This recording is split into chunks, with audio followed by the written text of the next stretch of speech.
श्रीवत्सन, पहले तो आप खबर बता दीजिए, दिल्ली आने का मतलब क्या हुआ वसुंधरा राजे सिंधिया का? ये तलब की गई है या फिर आगे कोई चेहरा नहीं सूझ रहा? जल्दी से, और कौन कौन से नाम जो कि इस लिस्ट में हैं?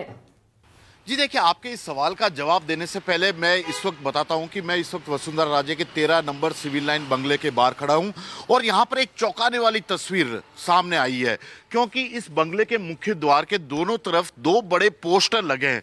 ये आप पहले पोस्टरों को देखिए और इसमें एक नाम नीचे लिखा हुआ दिखा रहा हूं, वसुंधरा राजे, और पीएम नरेंद्र मोदी का चेहरा। इसके अलावा इसमें बधाई दी गई है वसुंधरा राजे को, प्रचंड बहुमत से वसुंधरा राजे की तरफ से दी गई है बधाई पीएम नरेंद्र मोदी को। यह पोस्टर अपने आप में काफी कुछ बताता है, क्योंकि 13 नंबर के इसी सिविल लाइन बंगले में पिछले 3 दिनों से बीजेपी के जो नए जीत कर आने वाले विधायक थे, उनकी लगातार यहां पर आने का दौर जारी था। कहा जा रहा था कि वसुंधरा राजे बीजेपी हाईकमान के सामने शक्ति प्रदर्शन कर रही है, विधायकों की संख्या अपने पक्ष में बताकर। गलत संकेत गया था आला कमान तक, एक तरह से लोगों जानकारों का यही कहना है। तो ऐसे में जब वसुंधरा राजे का यहाँ ये जो पोस्टर लगा है, उसमें केवल और केवल वसुंधरा राजे की तरफ से ये पोस्टर लगाने की संकेत दिया गया, उसमें और किसी का नाम नहीं है।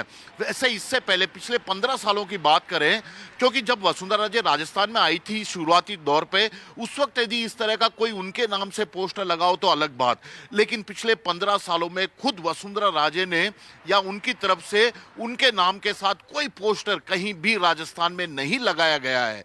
अपने आप में ये बड़ी बात है। ये पहली बार अपने बंगले के सामने वसुंधरा राजे ने अपने नाम से पीएम नरेंद्र मोदी को बधाई संदेश देने वाला यह पोस्टर लगाया है, जो कि संकेत दे रहा है कि वसुंधरा राजे पिछले 3 दिनों की जो विधायकों के मिलने की घटना थी, उसके बाद जिस तरह के संकेत जा रहे थे, उस पर डैमेज कंट्रोल करने की कोशिश कर रही है। इस बात का संकेत दे रही है कि वह किसी तरह का टकराव पीएम नरेंद्र मोदी, अमित शाह या पार्टी हाईकमान से नहीं करना चाहती है। और फिर कल रात को उन्हें ऐसा कहा जा रहा है कि तलब किया गया दिल्ली में। आज दिल्ली में बीजेपी संसदीय दल की बैठक हो रही है, राष्ट्रीय उपाध्यक्ष है वसुंधरा राजे। तो ऐसे में वसुंधरा राजे भले ही ये कह रही है कि वे अपनी बहू से मिलने दिल्ली आई हैं, लेकिन ऐसा कहा गया है कि अमित शाह की ओर से उन्हें तलब किया गया दिल्ली में।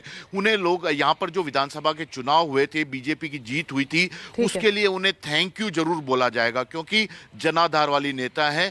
लोकसभा के चुनाव भी आ रहे हैं। एक जल्दी से बता दीजिए श्रीवत्सन, एक जानकारी जल्दी से दे दीजिए, 199 में कितने वसुंधरा राजे के साथ है, क्या नजर आता है? जी देखिए, वसुंधरा राजे करीब 42 लोगों को, अपने समर्थकों को टिकट दिलाने में कामयाब हुई थी। उसके बाद यहाँ पर जब डिनर पॉलिटिक्स हुई थी, तो उस वक्त केवल 28 विधायक उनके घर पे इस बंगले पे आए थे।